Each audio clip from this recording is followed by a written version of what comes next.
ወጣ ገባ የሚለው መንፈስ ባህሪው ሁለት ነው። አንደኛ እናንተ ላይ ሆኖ ወጣ ገባ ይላል፣ ባህሪያችሁን ይቀያይራል። እናንተ ስትይዙት ደግሞ ሰው ላይ አድሮ ደግሞ መጥቶ እናንተን ለማስጨነቅ ይፈልጋል። ሚስት ስትሰግድ ነቅታ በሰንበት ቀን በግዝት ቀን ካልጠፋ ጊዜ በአጽዋማት ጊዜ ሩካቤ ካልፈጸምን ይላታል፣ ካልተገናኘውሽ ይላታል ባሏ። የራሷ መንፈስ ነው ባሏ ላይ ሄዶ ማለት ነው። ለምን ስትቀጠቅጠው ታሰር አይደለም ያለችው፣ ውጣ ነው ያለችው። አዎ ደንግጦ ሊወጣ ይችላል፣ ግን አልታሰረም። ስለዚህ ሄዶ ባል ላይ ማረፍ ያገኛል። እንደገናም ደግሞ ልጆች ላይ ያርፋል። የእናንተው እቃ ይሰብራል፣ ይወድቃሉ። ያጠራቀምሽውን ገንዘብ ሊበላ ከፈለገ ልጆችሽን ያሳምማል። ካንቺ ወጥቶ ሰዎች ላይ ማረፍ ከቻለ በዙሪያሽ ያሉትን ነገሮች ማበላሸት ነው ስራው። ስለዚህ መንቃት ያስፈልጋል። የሆነ ባህሪ ስታይ ሰዎች ላይ ይሄ ነገር ከኔ ነው ወደ ሰዎቹ ይሄዱ፣ በፍጹም ቃል መለስ ንስሐ አልገባም ያለ ባል ካለሽ ወይም ሚስት ካለች ወይም እህት ወንድም ወይም ደግሞ ልጆች ካሏችሁ ይሄ ነገር ከኔ ወደ እነሱ ሄዶ እኔ ስለቀጠቀጥኩት ተናዶ ሄዶ እነሱ ላይ ልባቸውን አክብዶብኝ ነው ብላችሁ ማሰብ አለባችሁ። እና ከኔ ሄደ ልጆቼ ላይ ወይም ባለቤቴ ወይም ሚስቴ ላይ ሄደ ያረፍክ ካለ በስላሴ ስም ታሰር፣ ናውጣ ና ወደ እኔ ነው ወይም ባለህበት ታሰር እና ማለትም ቀላል ነው። ለምን ከእናንተ ነው ወደዛ ሄደው ባለህበት ታሰርም ማለት ትችላላችሁ። ልጆቻችሁ እንቅልፋቸውን ሲተኙ ሄዳችሁ ከሰገዳችሁ ከጸለያችሁ በኋላ ወደ እኔና በስላሴ ስም የዛር መንፈስ እኔ ላይ ሆነ ስትረብሸኝ የነበርክ እኔ ስቀጠቀጠህ ደንግጠህ ወደ ሌላ ቦታ ሄድክ፣ ወደ ስራ ባልደረቦቻችሁ ይሄድና ያስከዳችኋል። በተለይ ሼር ምናምን የምትሰሩ ሰዎች የሼር የምትሰሩ ሰዎች በቀልክ መንፈሳዊ ስትሆኑ አብሯችሁ የሚሰሩት ሰዎችን እንዲከዷችሁ የማድረግ ባህሪ ያለው በጣም ማለት በቃ ይገለበጡባችኋል፣ ማጠብቁት ይሆኑባችኋል። ማለት የኔ የምትሉት ሰው ሌላ ይሆንባችኋል። እና ምንድን ነው ማድረግ ያለባችሁ? ጸበል ልትጠመቁ ስትሉ ቤት መጀመሪያ መስገድ። እዚህ ቤት ውስጥ የምታንጃብብ ግቢ ውስጥ የምትዞር የምትሽከረከር በስላሴ ስም በድንግል ማርያም ስም በኢየሱስ ክርስቶስ ስም ታስር፣ ና ታስር፣ አብረኸኝ ትሄዳለህ። ጸበል ከፊት ቅደምና እንዲያውም ጸበል ቦታ ጠብቀኝ። ይሰማል፣ ይታዘዛል። ቃል የአፍህን ፍሬ ነው፣ ቃል ነው የሚጠብቀው። ለዚህ ነው ጠንቋዮች እኮ 5 ሳንቲም የምትው ላኪ ይላሉ። ለምን? እሺ እንድትሉ ስለሚፈልጉ ነው። ከውጭ ሀገር $100 ቢሆን እንደው ምንም ችግር የለውም ያለሽን ላኪ ይላሉ። እሺ ብላችሁ ለጠንቋይ የሚሰጥ ገንዘብ ስትልኩ እሺ የምትለው ቃል ነው የሚፈልገው፣ የእናንተን ቃል ነው የሚፈልገው። ለምን? መስዋዕት የምትሆነው መጀመሪያ ከገንዘቡ በፊት የእናንተ ፈቃድ ስለሆነ ነው። ያለ ፈቃዳችሁ ሰይጣን ስለማይሰራ ማለት ነው። ብዙ ሰው የሚሸወደውና ሰይጣን የሚነግስበት ፈቃዱን ስለሚሰጥ ነው። በጣም ብዙ የውጭ ሀገር አረብ ሀገር የተለያዩ ቦታ ላይ ያሉ ሰዎች ብር ላኩ ሲባሉ እሺ ይላሉ። ቀለል ባለ መልኩ ነው እሺ የሚሉት። ግን በቃ እናቶችም ምን ይላሉ? እስቲ ላኪና ለሚካኤል ልስጥልሽ አይሉም። እንደዛ ብለው ልጅቷ ለሚካኤል ብላ ነው ብላ ስለምታምን ለሰይጣኑ አይሆንምና ለአባብዬ ልስጥልሽ እንደው ለዋቂ ቤት ልሰጥልሽ ነው ካልገለ አይ አልፈልግም ካላችሁ ተቃወማችሁ ማለት ነው። በቃ አይሰራም። እሺ እንግዲህ ምን ይደረግ ብለሽ ከሰጠሽ በቃ ተስማማሽ ማለት ነው። በአትሊክ እንኳን ተስማምተሻል። አመቺሳ የሚያስታቀፉ እናቶች ምን አሉኝ? ይጠቅማቸዋል ይሄ። ውጭ ሀገር ነች ያለችው ልጅቷና ልጁን ኢትዮጵያ አምጥታ አመቺሳ ማስታቀፍ አልቻለችም። በቪዲዮ አድርገው ሰውየው ከካሜራ ፊት ሆኖ እንደዚህ ብሎ አለ። ከዛ ብር ካሜራው አጠገብ አስቀምጭ አሏት። በቃ ተቀብያለሁ አላት። በስልክ እኮ ነው አመቺሳ እንደዚህ ጀምሯል። ይሄ ምን ማለት ነው? ዋና ፈቃድ ነው ማለት ነው። በስልክ አመቺሳ ማስታቀፍ ስርዓት ተሰራ እና ልጁ ከታረግ እውነት በትክክል መንፈሱ ገብቶበታል። አመቺሳ መንፈስ ገባበት ማለት ነው። እኔ እንደዚህ ነው ልጁን የተቆራኘሁት እንደዚህ ነው አለ። እንዴ እሷ ውጭ ነች ያለችው ኢትዮጵያ መጥቶ ከሆነ ይሄ ልጅ እንዴት አመቺሳ ገባ ሲባል በስልክ። ስለዚህ ፈቃድ ነው ማለት ነው ዋናው ነገር፣ የእናንተ የልብ ፈቃድ። ሰውየው ጥብስ ሊበላ አልኳችሁ እኮ በአብይ ጾም ውስጥ ጥብስ ሊበላ ሲገባ ሆቴል የለም አሉት። ጭማም ብሎ ተመለሰ። አሁን በልቷል ወይስ አልበላም? ጥብሱ የለም ተባለ። ግን እሱ ስለፈለገ ብቻ እንደበላ ተቆጥሮበታል። ይሄ ሰው ዩቲዩብ ላይ 1 ሰዓት ከ13 ደቂቃ የሚፈጅ ሞተው የተነሱ እናት ብላችሁ ስትገቡ ታገኙታላችሁ። ሴትዮዋ ማስወረድ ፈልገው ዶክተር ጋር ይሄዳሉ። ንስሐ ገብቻለሁ ሂጂልኝ አንቺ ሴትዮ ኃጢአት አትሁኝብኝ እንቅፋት አትሁኝብኝ ብሎ ዶክተሩ አባረራቸው ማስወረድ ፈልገው። ከዛ ልጁ ተወለደ፣ አደገ። የ15 ዓመት የ20 ዓመት ጎረምሳ ሆነ። እንደገና በዛው እድሜያቸው ደግሞ አሁንም ወለዱ። ሲወልዱ በምጥ ምክንያት ሞቱኝ ሴትዮ። ልጅ ወልደዋል። ግን በምጥ ምክንያት ሞቱ። ከዛ መልአከ ሞት ነፍሳቸውን እጁ ላይ አድርጎ ይዟቸው ሲሄድ ገብታችሁ ቪዲዮ ማየት ትችላላችሁ።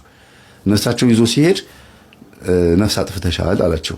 ኧረ እኔ ነፍስ አላጠፋሁም። አዎ ሌላ ኃጢአት የለብሽም፣ ሰው አትቀየሚም፣ ሰው አትሳደቢም፣ በጣም መልካም ነሽ፣ ግን በሰው ነፍስ ትጠየቂያለሽ። ልጅሽን ገለሻል። እኔ አልገደልኩትም፣ አስወርደሽ። ታዲያ እኮ ተወልዷል። አይ እንዳስወረድሽ ነው የተጻፈው። ዶክተሩ እሺ ቢልሽ ኖሮ ታስወርጁ ነበር። ስለዚህ አይምሮሽ ላይ አስወርደሽዋል። ዶክተሩ እምቢ ስላለሽ ነው ልጁ የተወለደው። እንደ ኃጢአት ተመዝግቦብሻል። ልጁ ግን አድጓል። ልጁ ኃጢአት የለበትም፣ ልጁ ይኖራል፣ የእግዚአብሔር ልጅ ነው። አንቺ ላይ ግን ተመዝግቦብሻል ነው የተባለው። ስለዚህ ምንድነው ዋናው ጉዳይ? ሰይጣን የሚፈልገው ከኛ ፈቃድ ነው። ከኛ እሺታ ነው የሚፈልገው። ያንተ ነኝ መባልን ይፈልጋል። እቺን ነው መንፈግ ያለብን። እና ከቤት ምን ታደርጋላችሁ? ይሄን ሁሉ እንዳነሳ ያደርገኝ የቤት እየጸለያችሁ በስላሴ ስም በዙሪያ የምታጃብብ ግቢ ውስጥ ሽንት ቤት ምናምን የቆሻሻ ልብስ ላይ ምናምን ግማግም ቆሻሻ ቦታ ላይ ያለህ ተሰብሰብና ታሰር። እኔ ልጸልይ ስል ሆዴን የምትነፋኝ ፈስ የምታመጣ እንባ የምታረገኝ የምታንጠራራኝ መንፈስ ታሰር በስላሴ ስም። እኔ ልጸልይ ስል የቤት ሰራተኛ ላይ ባለቤቴ ላይ ልጆቼ ላይ ሄደህ የምትቀመጥ በስላሴ ስም ናና ታሰር። እኔ ልጸልይ ስል ወጥተህ ጠብቀህ ከጸለይኩ በኋላ መተህ የምትገባብኝ ታሰር። ቅዳሴ ላስቀድስ ሲሄድ በር ላይ ቆመህ የምትጠብቀኝ ካስቀደስኩ ከወጣሁ በኋላ አብረኝ ወደ ቤት የምትመጣ ታሰር። በቃ ይሄንን ካላችሁ በኋላ ወደ ጸበል ቦታ ስትሄዱ አብሮ ነው የሚሄደው። ለምን? ቃላችሁን ይጠብቃል። ቃል ነው እሱ ራሱ በቃል ነው የሚሰራው። እግዚአብሔርን በቃል ነው የሚሰራው። ቃል ኃይል አለው፣ በጣም ኃይል አለው። ለዚህ ነው ጥሩ ነገር ተመኙ፣ በጎ ነገር ተመኙ፣ ፖዚቲቭ ይሁን። ጠዋት ስትነሱ ደስ የሚል መዝሙር አዳምጡ፣ ህሊናችሁ ክፍት እንዲል በቃ የሆነ ምስጋና ያለበት መዝሙር አዳምጡ። መርጣችሁ አዘጋጅታችሁ እንዲያውም የስልካችሁ አላርም የምስጋና ቢሆን ጥሩ ነው። ከዛ ቀናችሁ ብሩህ ነው የሚሆነው። አይምሮ ምን ስለሚቀበል? ቃልን ስለሚቀበል። ቃል ይቀበላል። የሰጡትን ነው፣ አይዋሽም። እሱን እንካ ብለህ የሰጠኸውን ነው የሚቀበለው አይምሮ። ምሬት ከሰጠው ምሬት ነው፣ ምስጋና ከሰጠው ምስጋና ነው። እና ጸበል ቦታ ስትሄዱ አብሮ ይሄዳል፣ ይወጣላችኋል ማለት ነው። ይያዝላችኋል፣ ቢሆን ይታሰራል። ደግሞ ሁሌ ስትሰግዱ ስትጸልዩ ታሰር። ከእናንተ የሚጠበቀው ተያዝ፣ ተይዛሃል፣ ታሰር፣ በስላሴ ስም ታሰር። ከዛ በኋላ መሸኘት ትችላላችሁ። ከዛ ማሸኘትም ትችላላችሁ፣ ደስ ያላችሁ ጸበል ቦታ። እና እህታችን ወለተ ስላሴ በጣም ነው የማመሰግነው። እግዚአብሔር ያክብርልን። እኔ በጣም ተምሬብሻለሁ። ለህዝብ ያላቀረብኩት ሌሎች ነገሮች አሉ። ወጣ ገባ እያለ የሚያስቸግር መንፈስ በጣም አሰቃይቷት ነበር። እናቷ ላይ ሆኖ በጣም ያሰድባታል። ስራ ባልደረቦቿ እንደው በእኔ አልተገለጸም በደንብ። ስራ ባልደረቦቿ በጣም ነው ያንቋሸሿት። ይሄ ሁሉ የሚያሳየው ምንድነው? ገርሙ ግን በጣም ብልጥ ናት ልጅቷ። ይሄ ነገር ወለት በትክክል እኔ ላይ የነበረ ባህሪ ነው። አይ አለመታደል መጥቶብሽ ነው እኔ ጋር ነበር እኮ ያለች ትታዘባቸዋለች እንጂ በመጥፎ ነገር አታስባቸውም። አልተቀየመቻቸውም። ለምን? ቅዱስ ቁርባን ልትቀበል ተዘጋጅታለች። የተረዳችበት መንገድ በራሱ የሚገርም ነው። እና ይሄን ይመስላል። ሰላሙ ነው።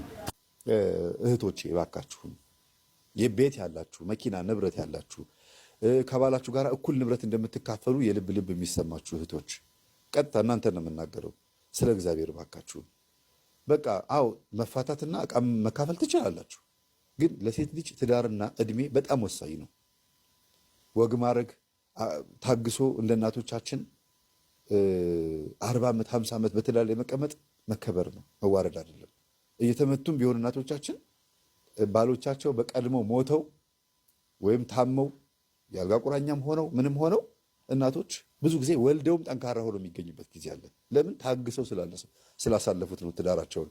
መጥፎም እንኳን ቢሆን ሰካራም እንኳን ይሄን ሰው አሁን ያን ያክል በድሏት አይደለም፣ ግን እላያችሁ ላይ ያለው አይነ ጥላ ሁልጊዜ እንድትፋቱ ይፈልጋል። እናንተ ሴቶች ብዙ አይነት መንፈስ አለባችሁ። በጣም የምታሳዝኑት አንደኛ ዘፍጥረት ምዕራፍ 6 ላይ የእግዚአብሔር ልጆች ይላል የሴት ልጆች ማለት ነው። የቃየል ልጆች እንደወደቁት ሁሉ የመላእክት ልጆች ሲል የእግዚአብሔር ልጆች ሲል መላእክትን ማለት ብቻ ሳይሆን ደቂቀ ሴት የሚባሉ አሉ። በደብር ቅዱስ በቅዱስ ቦታ ላይ የተቀመጡ እነዚህ ሰዎች የሰውን ሴቶች ልጆች እናግባ አሉ፣ እንውለድ አሉ። ከእነሱም ጋር የሰው ሴቶች ልጆችን ወሰዱ፣ አገቧቸው፣ ወለዱ። ቁመታቸው ረጃጅም የሚሆኑ ፍጥረታትን ወለዱ። እነሱ ደግሞ ራእይት የሚባሉ ፍጥረቶች ሆኑ። አይነ ጥላ ማለት ይሄ ነው፣ በኃጢአት የሚገኝ ልክ ቀዝቃዛ ውሃና ሙቅ ውሃ ሲደባለቅ ለብ ያለ እንደሚሆን መብረቅ ደግሞ ቀዝቃዛ አየርና ሞቃት አየር ሲጋጭ ነው መብረቅ የሚፈጠረው እንደሚባለው ሁልጊዜ የተቃራኒ የሆኑ ሀሳቦች ሲመጡ አስቸጋሪ ነው የሚሆነው እና እናንተ ውስጥ ያለው መንፈስ በጣም በጣም አደገኛ መንፈስ ነው። ዓለምን የሚቀይር መንፈስ ነው። ሴቶች ላይ ጸበል ቦታ ላይ 10 ሰው ጮኸ ቢባል 8ቱ ሴቶች ናቸው በፐርሰንት ሲሰላ። 100 ሰው ጮኸ ቢባል 92ቱ 90% 80ው ሴቶች ናቸው ይባላል። ለምንድን ነው? ለመንፈስ ቅርብ ናቸው። መልካቸው ደካማ ባህሪ አለ ሴቶች ላይ ምንም እንኳን ብልጥና ፈጣን ቢሆንም ግን ደካማ ባህሪ ደግሞ አለ። ይሄ ታመነ ነው። መጽሐፍ ቅዱስ የሚመሰክረው ነገር ነው። ከአዳም ጎን ስለተገኘች ብቻ አይደለም ይሄ የሚሆነው። በቃ እግዚአብሔር ሲፈጥር በማንኛውም ነገር የራሱ የሆነ መንገድ አድርጎ ፈጥሮ ያመጣንና የግድ እኩል እንሆን አትበሉ። ተፈጥሮን ልትቀበሉ ይገባል። መጽሐፍ ቅዱስንም ደግሞ ልታምኑት ይገባል። የግድ በቃ ለምን እንዴት እኩል አላረገንም አይባልም። በቃ አይሆንማ። እግዚአብሔር ይሄንን ሲያደርግ ግን ሊበድላችሁ ፈልጎ አይደለም። ብዙ ጥበብ እናንተ ላይ ስለሚጠቀም ነው። አገርን የሚመራ ቤተክርስቲያን የሚያስተዳድር ስንት ቅዱሳንን የምታፈሩትና የምትወልዱት ደግሞ እናንተ ናችሁ። ሴት ልጅ በመውለድ ትድናለች ነው የሚለው።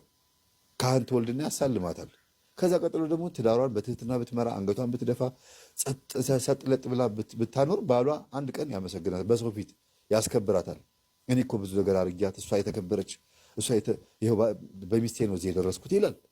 ስለዚህ የአንድ ቀን በሰው ፊት መወደስ ሳይሆን እናንተን በትዳራችሁ የሚያኖራችሁ ትዳራችሁን በሰላም አሳልፋችሁ ልጆቻችሁ ለቁም ነገር አብቅታችሁ ይህንን ግዳጅ ስትወጡ በሰማይ በእግዚአብሔር ፊት የምታገኙት ክብር አለ፣ ትልቅ ክብር አለ። ሚስት ለባሏ ዘውድ ናት። ሴት ልጅ መልካም ሚስት ያገባ መጽሐፍ ቅዱስ እንደሚነገረን ከሆነ እንግዲህ ለባሏ ዘውድ ከሆነች ዘውድ ደግሞ የሚቀመጠው ምን ላይ ነው? ከጭንቅላት በላይ ነው ማለት ነው። አስቡት። ያ ማለት ባል ሚስቱን በተገቢው መንገድ ከተንከባከባትና ተገቢው ክብር ከሰጣት ጌጡ ናት ማለት ነው።